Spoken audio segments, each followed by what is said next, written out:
the coefficient of x power 5 in the expansion of this, right? अब आप ना इसको ध्यान से देखो, 1 plus x power 21 plus 1 plus x power 22 plus and so on, 1 plus x power 30। अगर आप ध्यान से देखोगे तो ये आपको जीपी दिखेगा, ये जीपी फॉर्म कर रहा है, राइट? इन सब में पावर 1 इंक्रीज कर जा रहा है, ठीक है? तो आप सबको मालूम है सम ऑफ जीपी क्या होता है।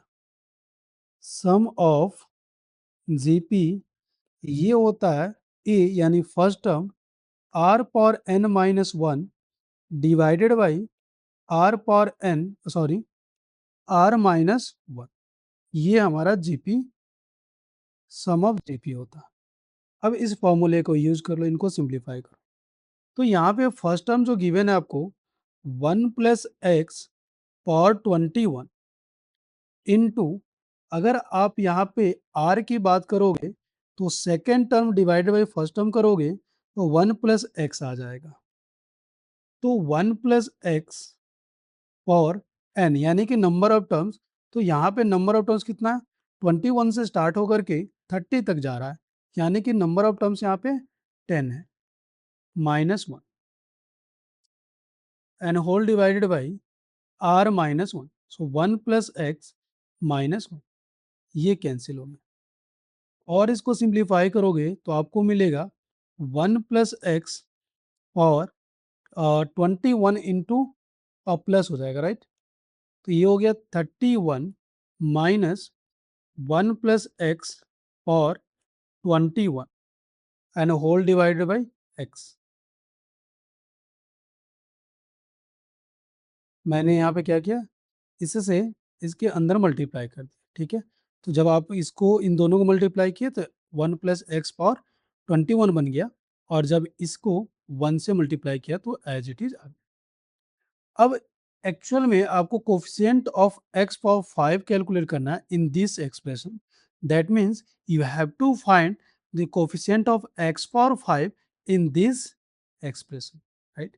अब देखो यहाँ पे इनके जब एक्सपेंड करोगे ना इनको, तो जो भी टर्म आएगा उसमें आप x से डिवाइड कर रहे हो, तो x से डिवाइड कर रहे हो तो यानी कि सारे यहाँ पे डिवाइड करने के बाद क्या होगा, x का पावर जो होगा 1 से डिक्रीज हो जाएगा, मतलब 1 लेस आएगा। फॉर एग्जाम्पल कोई टर्म आया x पावर 7, तो फिर x से आप डिवाइड करोगे यानी कि वो टर्म x पावर 6 है। तो अगर आपको x पावर 5 का कोफिशिएंट निकालना है इन दिस एक्सप्रेशन, तो आप एक काम करो, x पावर 6 का कोफिशिएंट निकालो इन दिस एक्सप्रेशन, इन न्यूमेरेटर। तो मैं यहाँ पे ऐसे लिख सकता हूँ क्या, कोफिशिएंट ऑफ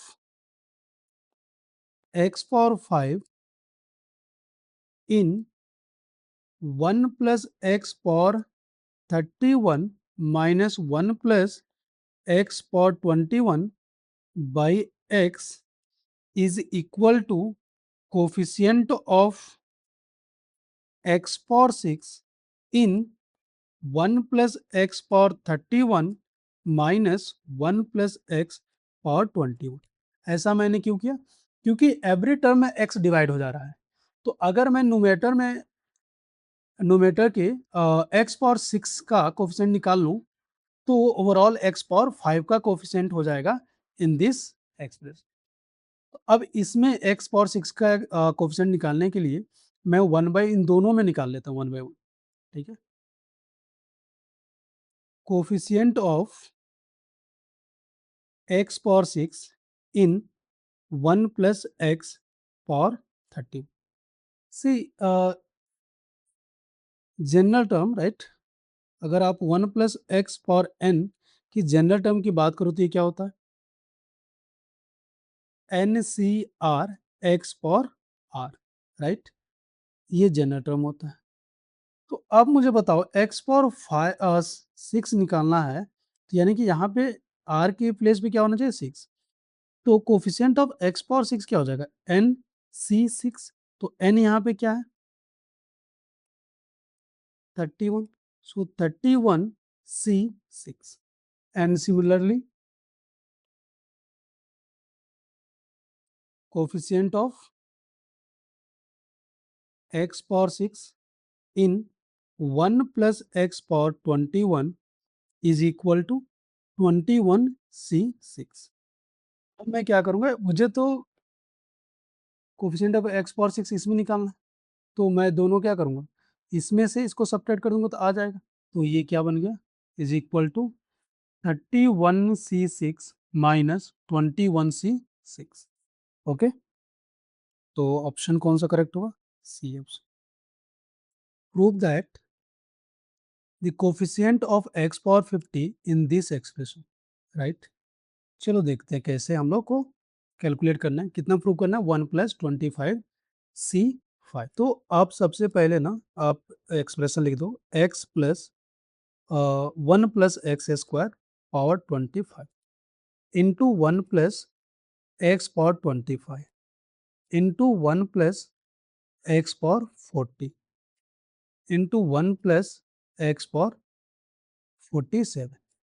ठीक है, मुझे x पावर 50 का कोफिशिएंट निकालना है। तो आप सबसे पहले इसके एक्सपेंशन को ऑब्जर्व करो, ठीक है।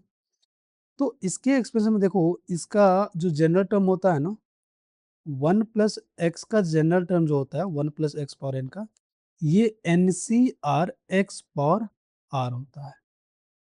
तो अब इससे कंपेयर करोगे ना इन दोनों को, तो यहाँ x है और यहाँ पे x² है, तो यानी कि यहाँ पे 2r आने वाला है। तो ये इसके एक्सपेंशन में जो भी टर्म्स आएंगे उसमें x का पावर इवन होगा। बात समझ में आ रही है क्या, power of x will be even.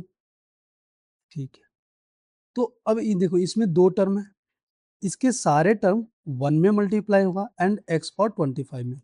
तो 1 में मल्टीप्लाई होगा तो समझ में आ रहा है कि एक बार ऐसा कोई टर्म होगा जिसमें x का पावर 50 रहा होगा।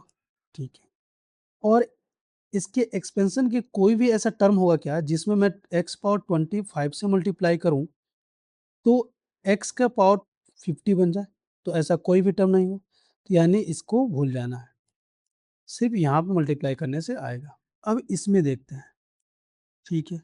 तो हाँ, ये x पावर 40 है, तो यहाँ से अगर x पावर 10 ले लूँ तो दोनों को जब मल्टीप्लाई करूंगा तो x पावर 50 आएगा।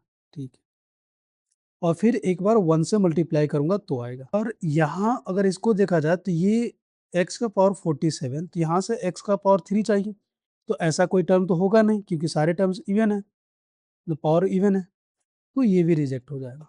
तो मुझे x पावर 50 जो मिलने वाला है ना, एक बार तो यहाँ पे x पावर 50 मिलेगा, तो उस टर्म को 1 से मल्टीप्लाई, देखो ये सारे तीनों टर्म आपस में मल्टीप्लाई है, समझ में आ रहा है क्या। तो यहाँ पे x पावर 50 मैंने पहले ले लिया, और इस वाले टर्म में कुछ आ रहा होगा कोफिशिएंट में यहाँ पे, तो 1, और ये 1 से मल्टीप्लाई करें तो एक टर्म ये आ गया। ठीक है, अच्छा दूसरा क्या आएगा, दूसरा x पावर 10 यहाँ से ले लूँ और इसमें मल्टीप्लाई कर दूँ तो आ जाएगा, फिर 1 × 1। क्या मेरी बात समझ में आ रही है क्या, ऐसा मैं बोल रहा हूँ, समझने की कोशिश करना। यहाँ से एक बार x पावर 40 मैंने ले लिया, ठीक है, ये कुछ कोएफिशिएंट है, मुझे कैलकुलेट करना है। अब इसके सारे एक्सपेंशन के टर्म जो है ना, इसके दोनों टर्म में मल्टीप्लाई होंगे, इसके दोनों टर्म में मल्टीप्लाई होंगे, इनके दोनों टर्म में मल्टीप्लाई।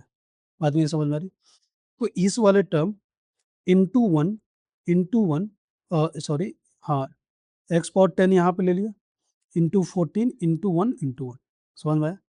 अच्छा, और यहाँ से नहीं आएगा, तो यानी कि दो ऐसे टर्म्स आएंगे जिसमें एक्स पावर 50 मिलेगा मुझे। कौन कौन से टर्म, देखो यहाँ ध्यान से। पहले तो मैं coefficient of x power 50 is equal, मैंने क्या ले लिया, coefficient of x power 50 in 1 + x² power 25। ठीक है, ये कैसे किया मैंने, तो यहाँ पे x पावर 50 आया ना, उस वाले टर्म को मैंने 1 × 1 किया है। ठीक है, दूसरी पॉसिबिलिटी देखते हैं। अब मैं निकालता हूँ coefficient of x power 10 in 1 + x² power 25।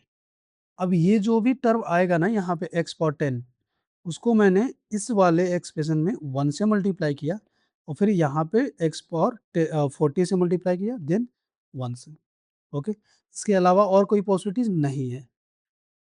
इसके अलावा और कोई भी टर्म नहीं मिलेगा जिसमें मैं मल्टीप्लाई करूं तो x पावर 50 मिल जाए। तो x पावर 50 निकालना है, तो यानी कि देखो इसका जनरल टर्म जो होता है ये होता है NCR x पावर r। तो यहाँ x स्क्वायर है, मुझे 50 लाने के r की वैल्यू कितनी चाहिए 25। तो ये हो गया 25C25 प्लस यहाँ x पावर 10 का कोफिशिएंट चाहिए। तो अगर आप इससे कंपेयर करोगे तो यहाँ r की वैल्यू क्या होनी चाहिए 5, बिकॉज यहाँ पे r स्क्वायर है। तो r square whole power 5 r power और x पावर 10 हो जाएगा। तो यहाँ r की वैल्यू 5 आ गई। तो 25C5 और n की वैल्यू क्या होती है 1 प्लस 25C5। तो अब मुझे निकालना है find the coefficient of x power s in a x power p plus b by x power q whole power n, right. तो देखो सबसे पहले मुझे ना जनरल टर्म मालूम होना चाहिए कि जनरल टर्म क्या होता है x plus y power n का। तो x plus y power n का जनरल टर्म जो होता है इसे हम लोग रिप्रेजेंट करते हैं r प्लस 1 से, और ये होता है एन सी r x power n minus r y power r। ठीक है, अगर आप इसे गिवन एक्सप्रेशन से कंपेयर करोगे तो x के प्लेस पे ए एक्स पावर p है और y के प्लेस पे b by x power q है, और मुझे इस एक्सप्रेशन में x पावर s का कोफिशिएंट चाहिए। ठीक है, तो सबसे पहले general term P R plus 1 is equal to n C r, और x यहाँ पे क्या है भाई a x power p whole power n minus r into y that means b by x power q whole power r। Okay, अब इसे हम लोग सिंप्लीफाई कर लेते हैं। तो n C r a power n minus r b power r, और x की पावर देखोगे तो देखो यहाँ x के दो टर्म है, एक ये है और एक ये, दोनों डिवाइड हो रहे हैं यानी पावर सब्ट्रैक्ट हो जाएंगे। तो सबसे पहले इसे सिंप्लीफाई कर लो, तो यहाँ से आ जाएगा x power p n minus p r या फिर p into n minus r. तो मैं अभी लिख देता हूँ p into n minus r. Okay, जब ये डिवाइड करोगे तो पावर सब्ट्रैक्ट हो जाएंगे। तो यहाँ पे x की जो पावर है ना क्यू आर है, तो माइनस क्यू आर। ओके, तो ये हो गया n C r a power n minus r b power r x power p n minus minus r common कर लो, तो ये हो गया p प्लस क्यू। यहाँ तक करेक्ट। अब देखो इस क्वेश्चन में मुझे x पावर s का कोफिशिएंट निकालना है, राइट। तो ये जो पावर है ना ये पावर s के इक्वल होने चाहिए। बात मेरी समझ में आ रही है क्या? ओके, तो अकॉर्डिंग टू क्वेश्चन s जो होगा ये p n minus r into p plus q. देखो ये जनरल टर्म था, मुझे आर नहीं मालूम है, तो ओवरऑल मुझे आर कैलकुलेट करना है। तो यहाँ से मुझे मिल गया r into p plus q is equal to p n minus s. So r is equal to p n minus s by p plus q हो गया। बात मेरी समझ में आई क्या? तो यहाँ से मुझे आर मिल गया। तो जब भी आपको ऐसा एक्सप्रेशन गिवन हो, ठीक है, तो एक्स पावर एस का जब कोफिशिएंट निकालना है तो आप डायरेक्ट आर निकालो कि कौन सा टर्म जो है, ठीक है, एक्स पावर एस देगा, कौन सा टर्म एक्स पावर एस देगा। तो यहाँ से आर इज इक्वल टू आपको मिल गया p n minus s by p plus q. ठीक है, पी एन इनका product minus s divide by p plus q, right. P n minus s by p plus q. R should be whole number. समझ में आ रहा है क्या? अगर are whole number है तो आपको कोई टर्म मिलेगा जिसमें x का पावर s होगा। अगर r होल नंबर नहीं है तो इसका मतलब है कि ऐसा कोई भी टर्म नहीं है जिसमें x की पावर s हो। बात समझ में आ रही है? तो मैं यहाँ पे लिख दूं, if r belongs to whole number, then coefficient of x power s is equal to, यहाँ r की वैल्यू हम लोग पुट कर देंगे, ये कोफिशियंट हो जाएगा। क्या मेरी बात समझ में आ रही है क्या? ये आपको क्या मिल गया? Coefficient. N C r a power n minus r b power r. ठीक है, where r is equal to p n minus s by p plus q. And if R does not belong to whole number, then coefficient of x power s is equal to 0, because ऐसा कोई term ही नहीं होगा जिसमें x power s हो। ठीक है, तो आप इसके हेल्प से डायरेक्ट क्या कर सकते हो? कोफिशिएंट निकाल सकते हो। ये आपको हेल्प करेगा। अब यहाँ पे देखो, इस क्वेश्चन में ये कुछ इसी टाइप के फ्रैक्शन टाइप का ही एक्सप्रेशन है जैसा आपको यहाँ पर दिया हुआ है, a x power p plus b by x power q. तो यहाँ से आप चाहो तो डायरेक्ट निकाल सकते हो। ठीक है, तो मैं डायरेक्ट और कैलकुलेट करके भी आपको बता रहा हूँ। तो आपको coefficient of x power S चाहिए, तो ऐसा कौन सा टर्म है जिसमें एक्स पावर 11 मिलेगा? तो इसके लिए मैं सबसे पहले आर कैलकुलेट कर लूँगा। आर क्या होता है? N p minus s by p plus q. ठीक है, ये कौन सा एक्सप्रेशन था भाई? तो यहाँ पे आपको गिवन था a x power p plus b by x power q whole power n. जब आप कंपेयर करोगे तो आपको पी कितना मिल जाएगा? पी आपको मिलेगा 3, आपको क्यू मिल जाएगा 2। बात समझ में आ रही है क्या? तो चलिए, तो आर हम लोग फटाफट कैलकुलेट कर लेते हैं। एन, अच्छा एन आपको 12 गिवन है, तो 12 इंटू पी यानी कि 3 माइनस एस। एस कितना? तो एक्स पावर एस था ना, यानी कि यहाँ पे 11 है, minus 11 divided by p plus Q यानी कि 3 प्लस 2। तो ये हो गया 36 माइनस 11 बाई 5।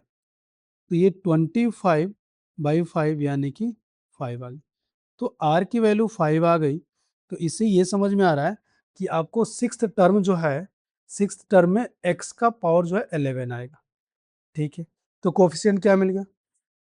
तो कोफिशिएंट आपको मिल गया, यहाँ पे डायरेक्ट आप लिख सकते हो टी आर प्लस 1 यानी कि T6। तो ये 12 सी आर यानी कि 5। ओके, एक्स के प्लेस पे क्या है? एक्स क्यूब है, तो मुझे एक्स का टर्म लिखना ही नहीं है। कोफिशिएंट देख लो, यहाँ पे कोफिशिएंट क्या है?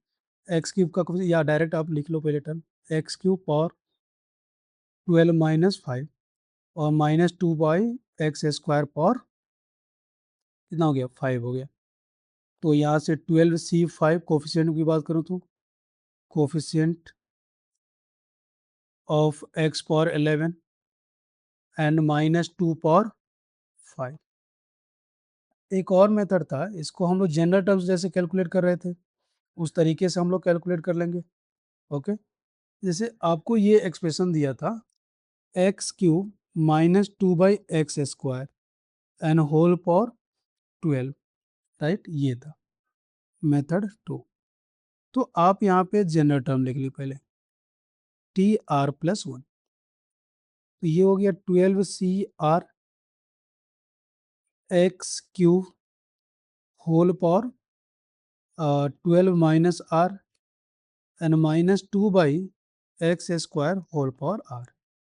अब इसे सिंप्लीफाई कर दो, 12C आर एंड यहाँ पे अच्छा -2 पावर आर हो गया। अब x की पावर यहाँ पर ऑब्जर्व, दो टर्म है x की, एक ये है और एक ये है।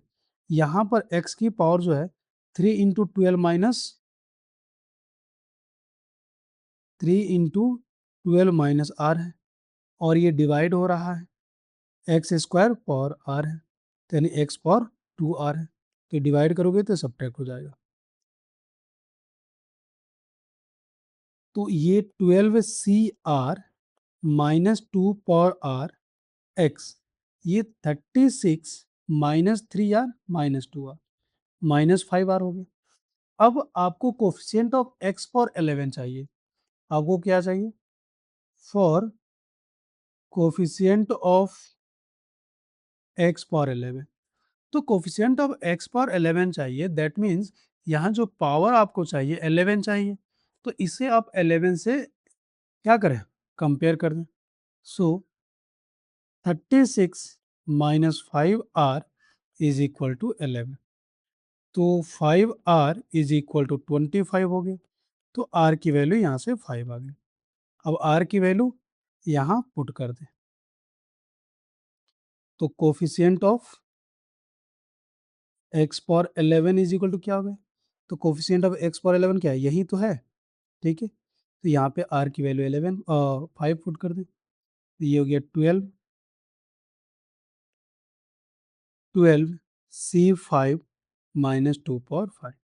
तो आप दोनों तरीके में से किसी से भी सॉल्व कर सकते हैं। So in this question, if the coefficient of x power 9 in this and the coefficient of x power -9 in this expression are equal, then we have to find the value of alpha beta whole square। चलो, तो सबसे पहले पता करते हैं ऐसा कौन सा टर्म है जिसमें x की पावर 9 आएगा। ठीक है, तो इसे आप डायरेक्ट भी पता कर सकते हो। मैंने आपको बताया था r is equal to n p minus s by p plus q होता है। यहाँ से डायरेक्ट हम लोग पता कर लेंगे, ठीक है, या फिर आप जनरल टर्म लिख करके भी आप कोफिशिएंट निकाल सकते हो। तो मैं पहले फर्स्ट वाले के लिए सॉल्व कर रहा हूँ, ठीक है। तो यहाँ पे हो जाएगा n की वैल्यू जो होगी, n की वैल्यू 11 हो गई, p यहाँ पे कितना है 3 है, तो into 3 minus 9 divided by 3 plus 1, तो ये 33 माइनस 9, ये हो गया 24/4 यानी कि 6। सो आपको सेवेंथ टर्म है जिसमें x की पावर जो है 9 आएगी। अच्छा, अब इसके लिए ज़रा पता कर लो।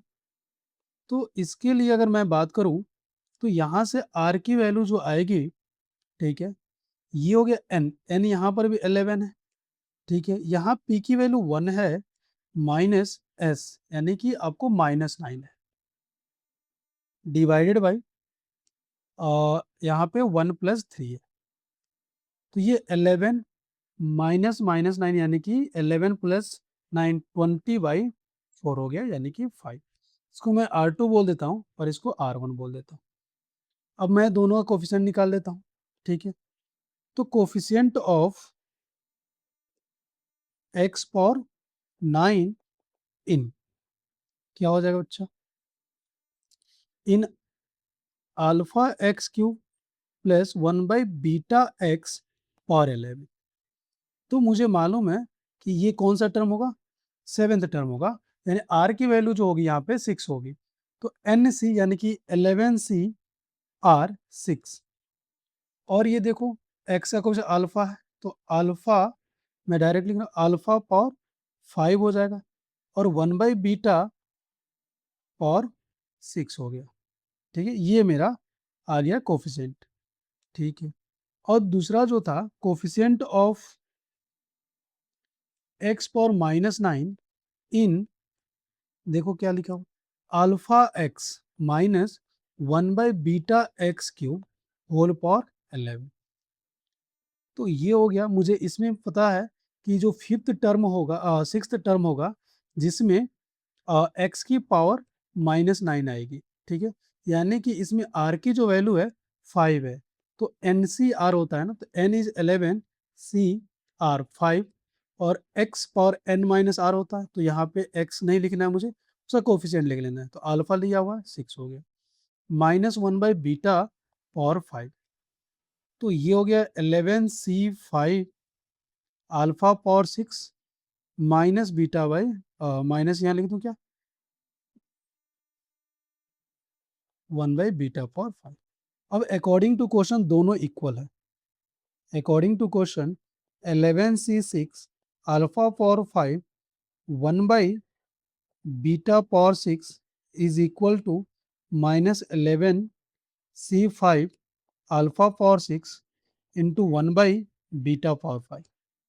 अच्छा देखो यहाँ ध्यान से, ये एन सी आर और एन सी आर माइनस वन इक्वल होता है, ठीक है। तो आप ध्यान से देखो, तो ये इसको अगर एन सी आर बोल दूं तो ये हो गया n c n minus r, okay. तो ये दोनों कैंसिल हो गए। तो आप बताओ मुझे, यहाँ पे तो माइनस है, ठीक है। तो ये अल्फा पावर 6 है, ये अल्फा पावर 5 है, तो इधर अल्फा बच गया, इधर 1 बाई बीटा बच जाएगा। दैट मीन्स कि 1 by beta is equal to minus alpha. So alpha beta equal to -1, correct है ना। तो मुझे निकालना था alpha beta square, that is 1, okay. तो इसकी वैल्यू क्या आ गई, 1 आ गई। Find p if the term having x power 0 in this is 405, ठीक है, कोई बात। तो सबसे पहले हम लोग ना कैलकुलेट कर लेते हैं कि ऐसा कौन सा टर्म है जिसमें x की पावर 0 आएगी, ठीक है। तो आप डायरेक्ट यहाँ से r निकाल सकते हो, जैसे n p minus s by p plus q. यहाँ तो s की वैल्यू 0 है और n आपको 10 गिवन है, तो 10 p यहाँ पे 1/2 है, माइनस एस 0 है।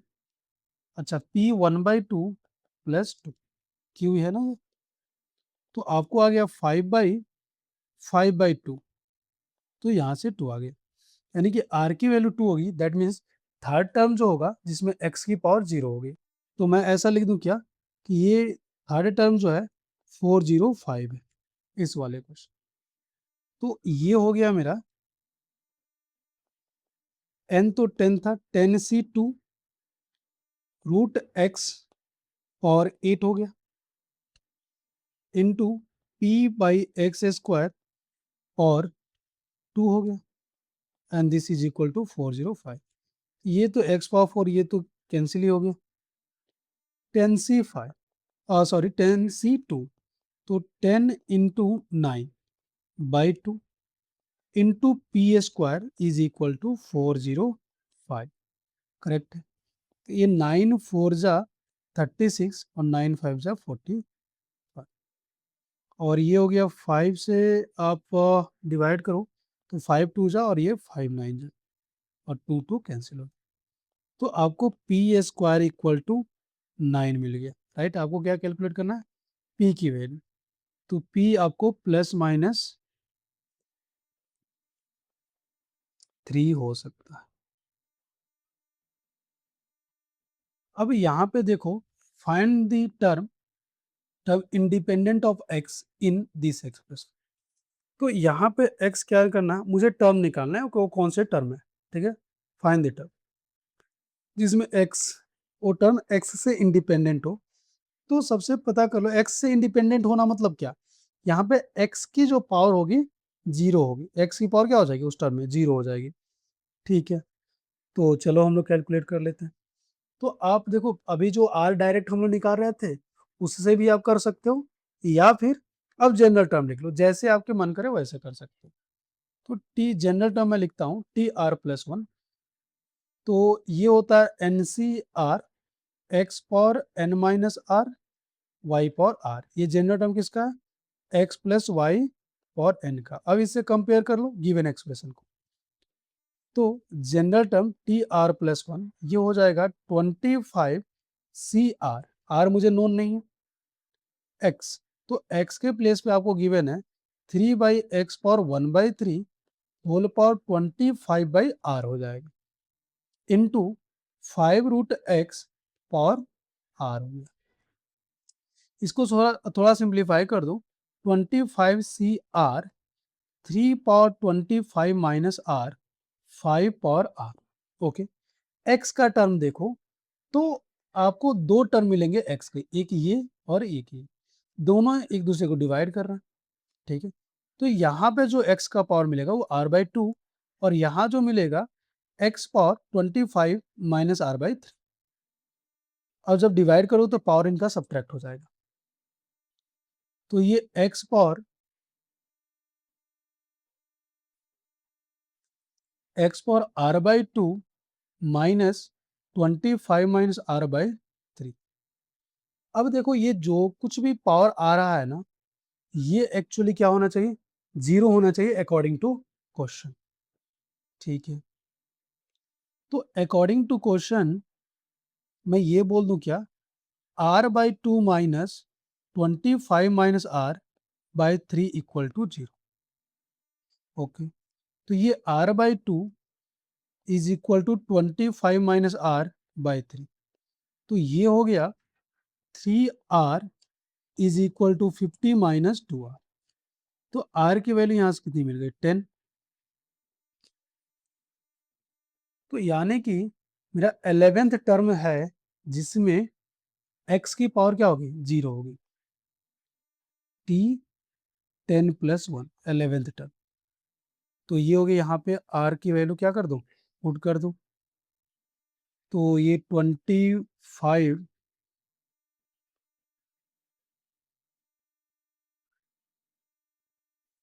c और 10, 3 पावर कितना हो जाएगा यहाँ पर? अगर आप 10 पुट करोगे तो 15 हो गया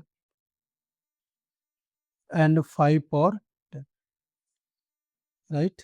तो ये हमारा आंसर आ गया।